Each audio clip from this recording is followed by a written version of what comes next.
বাংলাদেশের একাংশের পক্ষ থেকে ভারতের উত্তর পূর্বাঞ্চল একীভূত করার দাবি ওঠায় কড়া প্রতিক্রিয়া জানালেন অসমের মুখ্যমন্ত্রী হিমন্ত বিশ্ব শর্মা। তিনি স্পষ্ট করেন, এ ধরনের মন্তব্য দায়িত্বজ্ঞানহীন ও বিপজ্জনক এবং বিষয়টি চলতে থাকলে ভারত নীরব থাকবে না। এই মন্তব্য এসেছে বাংলাদেশের নবগঠিত ন্যাশনাল সিটিজেন পার্টির সিনিয়র নেতা হাসনাত আবদুল্লাহর বক্তব্যের প্রেক্ষিতে। হিমন্তর মতে, পারস্পরিক স্থিতিশীলতা নষ্ট করার ইঙ্গিতপূর্ণ মন্তব্য দুই দেশের সম্পর্কের জন্য ক্ষতিকর এবং তা কোনোভাবেই গ্রহণযোগ্য নয়। এই পরিস্থিতি শুধু সংবাদ শিরোনাম নয়, বরং এতে খুব স্পষ্টভাবে দক্ষিণ এশিয়ার নিরাপত্তা, সীমান্ত নীতি ও দ্বিপাক্ষিক সম্পর্কের উদ্ভট জটিলতা ফুটে ওঠে। উত্তর পূর্ব ভারতের রাজ্যগুলো 7 সিটার্স নামে পরিচিত এবং এগুলো ভারতীয় ভূখণ্ডের সবচেয়ে সংবেদনশীল অংশ। এই ভূখণ্ডের দীর্ঘস্থায়ী গুরুত্ব সমগ্র দক্ষিণ এশিয়ার জন্য কৌশলগত ও সামরিক দিক থেকে অত্যন্ত গুরুত্বপূর্ণ। আসামের মুখ্যমন্ত্রী এই ভূখণ্ডের ভুলনারাবিলিটিকে তুলে ধরে বলেছেন, এমন বক্তব্য একে ছোট হিসেবে নেওয়া উচিত নয়, কারণ এটি দেশের নিরাপত্তা ও স্থিতিশীলতাকে ছাড়িয়ে কূটনৈতিক উত্তেজনায় পরিণত হতে পারে।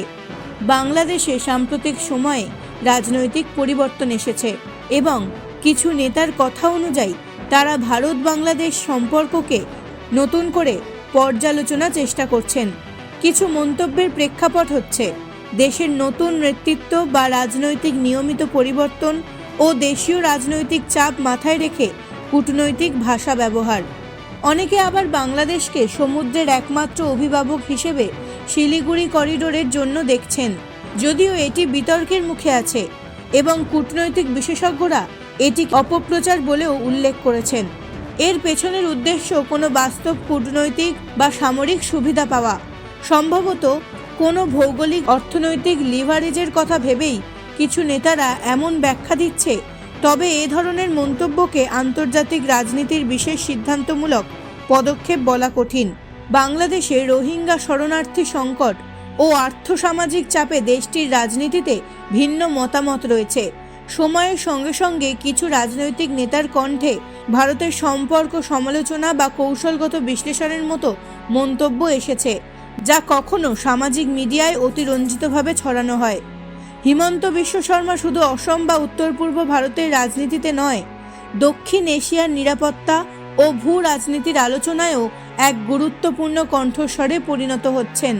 তার মন্তব্য আন্তর্জাতিক সম্পর্ক ও স্তরে প্রতিক্রিয়া সৃষ্টি করছে এবং দক্ষিণ এশিয়ার রাজনৈতিক সুরে একটি বড় ধাক্কা হিসেবেও বিবেচিত হচ্ছে।